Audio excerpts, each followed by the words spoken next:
Hi everybody, this is Megan Garza with Megan Garza Wellness. I'm a nutritional therapy practitioner, health coach, and yoga instructor, and you're listening to the Restoring Balance podcast.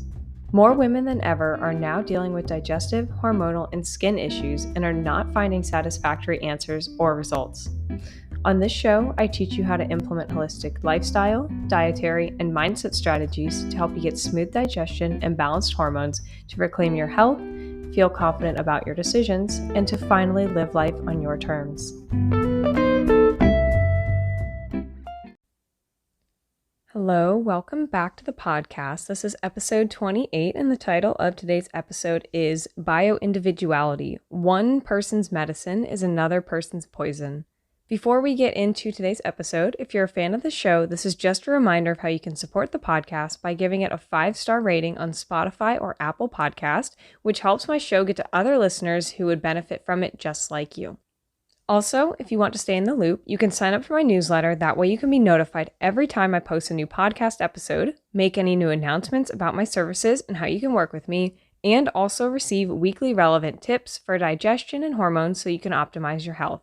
You can find the link to sign up for my newsletter in the show notes or head to my website at megangarzawellness.com, and you can wait for the pop-up or sign up under the freebies tab. Without further ado, let's dive in. The topic of bio-individuality has been getting more traction lately, and this is for a very good reason. I think it's wonderful that people are finally starting to understand that we're not just clones of each other, and we all thrive based on our unique needs and what our body wants and what our bodies react to. The way that I would describe bio-individuality is that it's the idea that everyone has their own unique needs for nutrition, movement, lifestyle needs, and everything else that encompasses health that is based on factors such as genetics, geographical location, so where you live, your ancestry, your metabolism, how you're living, and a variety of other factors. So there's no one-size-fits-all approach to health and nutrition. So when someone asks, like, is this healthy or will that work for me? Sometimes the answer is, it depends. It depends on a variety of factors that comprise bio-individuality. And what are some of these situations where it would depend? So some examples of bio-individuality, one would be supplements. So for some people, certain supplements work great for their body, and for other people, it just does not.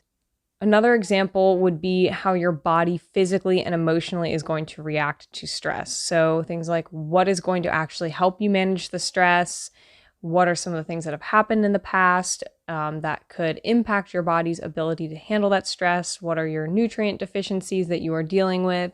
What does your body require for these stressors? So it's really a lot of different factors for bio-individuality, especially when it comes to stress. Next would be food. So you hear some people saying like, everyone should avoid gluten, and then other people saying that it doesn't matter if you eat gluten or not, it's not going to bother you, but that's really where it depends. It comes into play because some people have gluten intolerance and some people have dairy intolerance, and it really depends on where the state of your gut health is, how your genetic makeup is. Some people do better with a low fiber diet. Some people like a high fiber diet. And, these things also can change over time as well, depending on where you are in your journey. Next would be your sleep. So how much sleep you need. So anywhere from 7 to 9 hours to feel optimal. This is really going to depend on a lot of different factors, how much you need to sleep, but typically around 7 to 9 hours. Some women feel completely refreshed at 7 hours. Some feel like they need that 9 hours of sleep or they are just going to be cranky. Then next you would have toxin sensitivity. So I'm sure that you know someone in your life, maybe this is you, who goes down the aisle with all of the detergents and they just hold their breath, or you hold your breath because you cannot stand the smell of it. That's how I am. I really cannot stand it. It really bothers me a lot. And this is where bio-individuality comes into play because some people can be exposed to so many different toxins and it just does not seem to bother them as much as others. And I'm not saying that it's not impacting their body in some way, shape, or form, but the way that their sensitivity reacts to these chemicals is going to be different. And the last example that I wanted to put out there, kind of bouncing off of the toxin sensitivity, is how well your body can detox and how much support it is going to need to efficiently carry out these processes for detoxification. Because we are not all the same. Some of us are going to need significantly more support to be able to efficiently detox, and some people's bodies are just going to do that a little bit more easily. And now, as far as bio-individuality goes, of course, there are some basic requirements that our bodies need to function properly, and everyone needs these things like food, sunlight exposure, stress management techniques, water, and just other basic necessities. But this is where bio-individuality comes into play here, because when you're determining what food you should eat and when you should eat it and how much sunlight you need based on your skin color and based on where you live in the world, and also what stress management techniques are going to work best for you, how much water you should drink because of where you live or your athletic status, and just so much more. And this is why I'm saying that health is not a one-size-fits-all approach, because if we looked at health as just a one-size-fits-all approach, that would be so much easier if that were true, right? Everyone eats this, and you drink this much water, and you exercise that much, and you sleep, and you're healthy. But that's not the reality of how the human body works, because we all have unique biological and physiological needs in order for us to function optimally based on our health history. And everyone has different requirements for these things like hydration and sunlight exposure and foods that you should be eating. And there are so many different factors that play into bio-individuality. And one of those factors that play into bio-individuality is blood type. So blood type has been traced to certain points in history when these blood types evolved. So during these times, different cultures and norms began to form, and this included things like a different diet, different social conditions, different environmental conditions where people lived. And this can probably explain why some people might digest dairy better, or they prefer certain fruits or vegetables, or why they feel better with more or less meat. So just from a perspective of food, that could be why some people react to those things, because of their blood type and the ancestry that does play a role into this. So again, the common example of dairy, and if your ancestors consumed a lot of dairy, you are going to have an easier time digesting dairy. And if you don't, then there's probably some gut work that needs to be taken into consideration here. But for the most part, if you are from Northern European descent, you're probably going to have a much easier time being able to digest dairy properly than if your ancestors were from a place that they typically did not consume dairy. This is because Northern Europeans were very reliant on dairy. They love their cheese, their milks, and everything that came from cows. They just loved it. So this is why Northern Europeans have a much easier time digesting dairy. Their bodies are in the proper condition and the dairy is in the right form. I'm not going to get into that. I have an entire YouTube video that talks about dairy. I will put that in the show notes for you to watch to learn more about dairy and why dairy is not scary. The next factor that is going to play into your own unique bio-individuality is your gut health. So the gut microbiome is going to influence how your body interacts with certain foods and how you tolerate them. So some factors that are going to play into the gut microbiome would be things like your age, how much antibiotics or other prescription medication or even over-the-counter medications you have taken throughout your lifetime and for how long. Then next you have genetics. So sometimes genetics can impact your digestive health, depending on your mother's status of her digestive health, if you were born vaginally or through a C-section. And then also geography. So depending on where you live, this can have an impact on your digestive health. Also, pregnancy can do some funky things to digestive health. Sunlight exposure, if you don't get enough, this can interfere with how much vitamin D that you have, which can impact your gut microbiome. And also just the sun and how it interferes with your cells and impacts them is going to influence your digestive health. Also, environmental toxins can negatively impact the health of your gut microbiome. And stress levels. So we all know how much of a killer stress is. And one of the things that stress does is it negatively impacts the gut microbiome. But we also want to remember that it is not just the gut microbiome that is at play here with digestive health. We also have to consider if we are chewing our food, if we are being parasympathetic when we are eating, how much stomach acid we are producing, and making sure that we are producing sufficient stomach acid. What is the health status of our pancreas? Are we producing enough pancreatic enzymes? And then also our liver and gallbladder health. Are we producing enough bile? Is that bile viscous enough to be able to be squeezed and contracted out of the gallbladder? Because all of these things are going to have an impact on your overall digestive health. So making sure that you're not just focusing on the microbiome, because I see there's so much of that in the health and wellness community, and I think that that is fantastic, but a lot of times the mark is missed when the conversation of all of the other organs of digestion are not talked about. So yes, digestive health does play a huge role in your own bio-individuality. And if you've been struggling with your digestive health, I have a webinar that details everything you need to know about gut health with the simple yet powerful foundations that will help you build your game plan. So I cover the function of digestion, what causes dysfunction, the ways to bring back proper function, and everything in between like sleep, stress management techniques, which foods you should incorporate and which ones you should avoid, how hydration impacts your digestion, the role of the nervous system with digestive function and dysfunction, and so much more. So if you've been struggling with digestive dysfunction and you want to reduce the symptoms of gas, bloating, heartburn, constipation, or diarrhea, you need to watch the webinar. I will put the link in the show notes for you to check it out.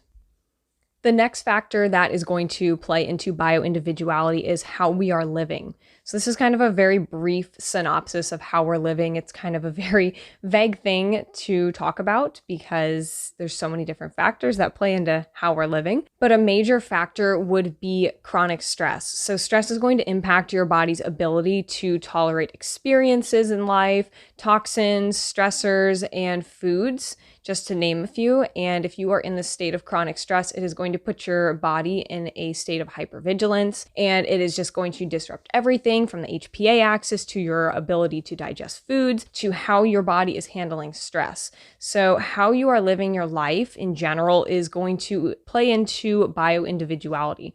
Also, things like if you are an athlete or if you are sedentary at a desk, this is going to play into your bio-individuality because this can determine how much food you need, how much electrolytes you are going to need. Maybe you're going to need more fluid intake and just so many other things depending on if you're sedentary or if you're an athlete. Also, like what you do for a living, where you work, what you're exposed to, what your conditions are.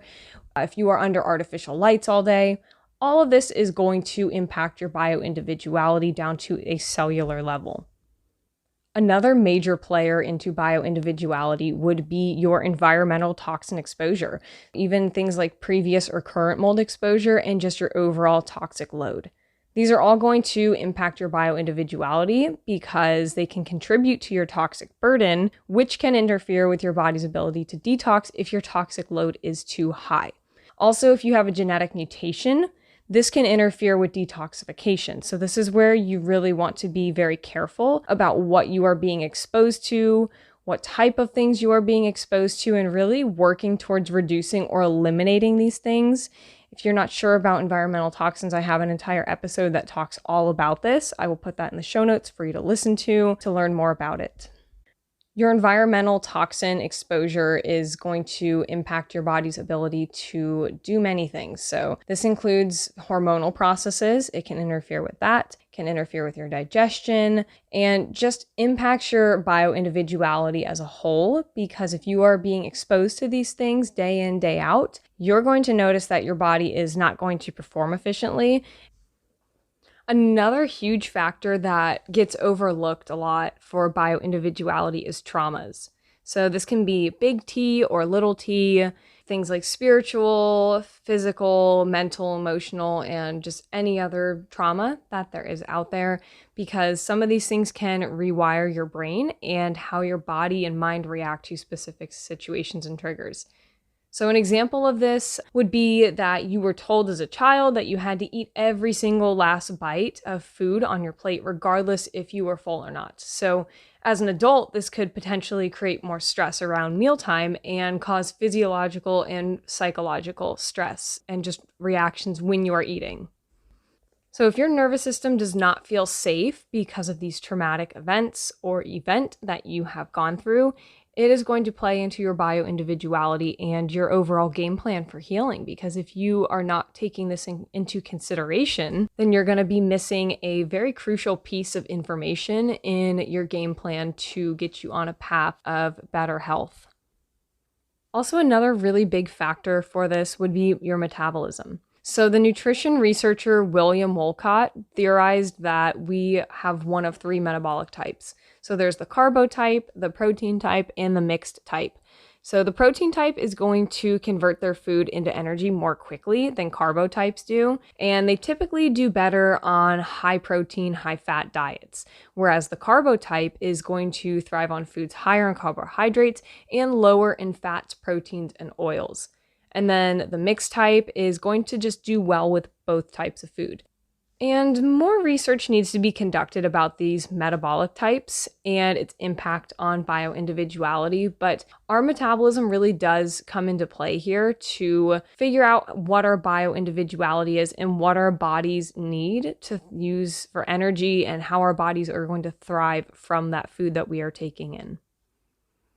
And then lastly, we have the geographical location of where you live. So this can impact what you are exposed to, seasonal foods that you should be eating, also if there's any pollen in the air and how your body reacts to that, the climate that you live in, if you're at a lower or higher altitude. So really considering your geographical location is going to help you determine what food you need to eat, how much water you need to drink, how much sun you should be getting, and just kind of everything in between. Because I know for me in the summer where I live, I definitely notice that I wake up much earlier because the sun comes up earlier. It's kind of obvious. And in the winter, I think I want to sleep a lot more because I just feel that atmosphere of coziness and the cold, especially if it's really cold out. You're going to notice that your body is reacting differently to situations and foods and the things that you are craving. So we're not meant to be doing the same thing year round like we've been told for so long. So bio-individuality really does come into play here. And those are pretty much all of the factors that make up bio-individuality, but this is what really drives me nuts about some of the things that you'll see on social media is what I eat in a day of my life, and look at me and what I do to be healthy and my exercise routine and this and that and the supplements I take. And like there's nothing inherently wrong with those types of posts, but the fact that a lot of people will take that at face value and say like, well, this seems to be working really well for this person, so let me just replicate it and do the same exact thing. Which can be very dangerous because that does not consider bio-individuality, the health history of the person who's watching that video or looking at that post. So this can really create an inner dialogue in your head. Let me know if this sounds familiar. So I'm walking along and my thoughts start racing. I start to think, is this food right for me? Maybe I shouldn't have drank that milk yesterday. I got a pimple this morning. Maybe the milk caused it. I should go back to dairy-free. But that made my stomach feel weird. But that influencer seems to be doing really well with it. Maybe I'll try that protein shake that she was drinking. Or maybe I need to drink more tea with this issue. And that's pretty much how the rumination process can really spiral, and it ruins your peace. And I'm sure we've all done this at some point, especially when you are in the depths of your healing journey. It can be really easy to spiral into that kind of negative thought process and just the rumination in general. But this is why it's so important to just listen to your body and to not get hung up on what other people are saying about health, especially at face value without looking at other factors. And unfortunately, a lot of these people are really lying, especially women with like extremely low body fat. You can just tell that they probably do not feel good. They're probably missing periods. And this is something I see in like the fitness industry quite a bit, is promoting crappy supplements or protein powders or protein bars. Like it's just made with ingredients that are just absolute garbage. And this is why it's so important to just take things as what they are with a grain of salt. So take the useful advice that people give and just leave what does not work for you, because we are all unique. Nobody is going to be the same. So this is why it's so important to remember this and to not get so hung up on what other people are doing and to just kind of do what works for you, but also understanding basic anatomy and physiology and biology, so that way you understand how what you're doing impacts your cells and it impacts your mind and your body and your nervous system, because there are some universal truths out there. But eating the same thing and living the same lifestyle is not going to work for every single person. We do all have to eat. We all should be waking and rising with the sun and getting some sun on our skin and, drinking water and managing our stress properly. But living our life exactly the same as some person that we see on social media is just a recipe for disaster, especially in the realm of food and food sensitivities. Like if you've seen someone who has reincorporated gluten and you want to do that, but you don't know how and it makes you feel bad still, you don't have to think that there's anything wrong with your body because you're not tolerating a certain food. You don't have to tolerate every single food in the world. Again, that might not be in your genetic makeup, it might not be in your bio-individuality, or it might just not be the time in your life right now to be able to eat that specific thing. So you don't have to push yourself to try to incorporate every single food if your body cannot handle it. A lot of times, food sensitivities are just due to an overreactive immune system, nervous system, and improper gut function. So that's why supporting these things can really improve food reactions. But if you have avoided gluten or dairy or certain foods that just don't make you feel really great, and you have tried everything in your power to be able to heal and to consume these foods again, and it's just not working, you don't have to push yourself to try to play detective all the time and figure it out, because this symptom chasing is ultimately going to make things much worse, and it's going to make you not be present in the moment and just kind of hate life at times, because you're going to think that there's something inherently wrong with your body. So if you feel okay when you're not eating a specific food, you don't have to compare your journey to others to see that they reincorporated it and think that you should too, because you might just not be able to tolerate it, and that's totally okay. It just might not be the food for you. So this is why it's super important to be selective with what you choose to follow and not comparing your journey to other people that you see or your friends or even stories that you hear. And lastly, I wanted to touch on muscle testing. Muscle testing has been really helpful for me, at least, to identify what the body will react to and what it will not react to. So it's not a perfect system, but it is something that you can have fun and play around with. So if you don't know what muscle testing is, it might be helpful for you to look up a video online to see how this works, because if you're like me, I'm a very visual person, but I will do my best to explain it. So when you're using muscle testing, you are going to be asking the body yes or no questions. So you can hold your arm out in front of you and you can put your other hand on top and you can gently press down on your arm when you're asking a question. So you'll set the baseline for this by asking true or false or yes or no questions. So this way your body is going to objectively know what is yes and what is no. So for example, if you gently press down on your forearm and you're saying, "My name is," and then you insert your name, your arm's either going to give way a little bit with a gentle press, or it'll be firm and steady, which is going to indicate yes or no. So it depends on what your body is telling you for yes. It's not like the arm's going to move and that's going to be yes, because it's going to be different for you, maybe even every single time. So if I said, "My name is Megan," while I'm pressing on my arm and my arm did not waver, that would be a yes. After that, I would ask myself something false, like, "I have a flying car," and my arm would gently move with that press. So this might sound really crazy to you if you've never heard of muscle testing, but you can use it to ask your body certain things, questions about supplements that you're taking, about foods that you want to eat. You can do this by maybe holding the supplement close to your body and maybe even using your body as a pendulum to see if it'll swing back and forth, just gently rocking forward or backwards for yes or no. So you can ask yourself something like, "Is this supplement compatible with my body?" And your body will move back or forth. Of course, you're going to want to set the baseline again by asking it a couple objectively yes or no questions before you start getting into the whole, like, is this food good for me? But this can really help you understand what works for your body and what does not, because it plays into bio-individuality.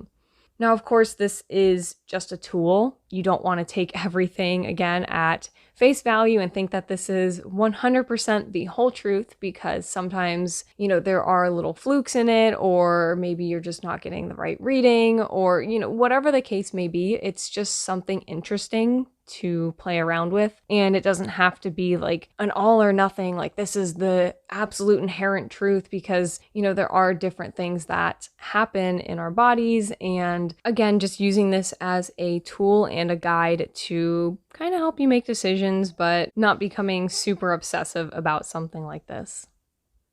So to wrap this episode up, I just really want you to understand that bio-individuality is vital for your overall well-being, and comparing your journey to others ultimately dishonors the unique factors that comprise who we are down to the cellular level. And considering your body's unique needs, just don't compare yourself to others, because it's a recipe for disaster. And by honoring what our unique body's needs are is going to open up a whole new realm of what is possible for you.